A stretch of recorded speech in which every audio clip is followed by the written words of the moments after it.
Hi, so today I want to talk to you about keeping our teens and adolescents from getting involved in delinquent behavior right before school starts at the end of the summer. How do we prevent this from happening? Well, single parents, I understand. You get caught up driving in traffic, going from location to location, driving one to the park, taking another one to another location, and oftentimes that time leaves space for our adolescents and teens to get involved in delinquent behavior when they are unsupervised.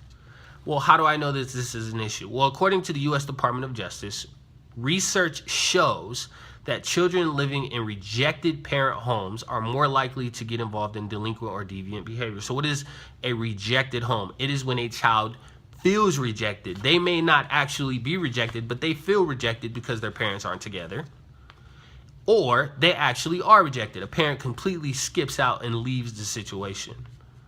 So this is something we need to talk about. How do we prevent deviant or delinquent behavior? Again, single parents, this is a problem that we need to address. More support. A study done in the graduate school at East Tennessee State University shows that children from divorced or separated homes have higher rates of delinquency compared to children from intact homes. More support, something we need to talk about.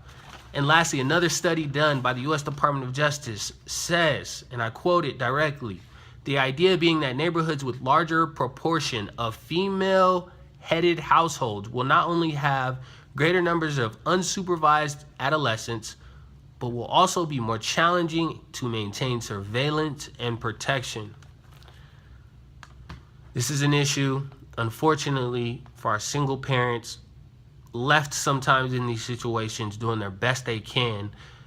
The reality is it's at your coattail. Deviant or delinquent behavior is at your coattail. You want to address it. You want to put in preventative measures so you can stop something from happening that doesn't really need to happen. And it's very simple. 2 steps, 2 things you can do.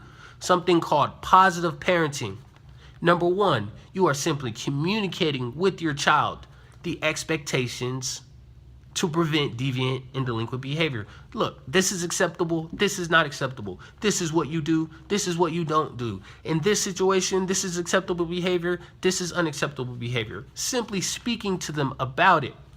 And lastly, the most important point, in my opinion, you model and monitor and encourage the deviant and delinquent behavior to cease. So you're monitoring their behavior, you're modeling the expectations that you're speaking, and then you're encouraging them when you see them doing well or showing improvement. Again, simple things that you can do that research shows will help prevent delinquent or deviant behavior, because the reality is if you're a single parent and sometimes your child is unsupervised, and they don't always have to be unsupervised, but if they are, it makes it even more likely to happen, okay? So again, positive parenting, talking to them, letting them know what's expected, and then modeling, monitoring, and encouraging them to keep moving forward, okay? So again, hopefully this helps.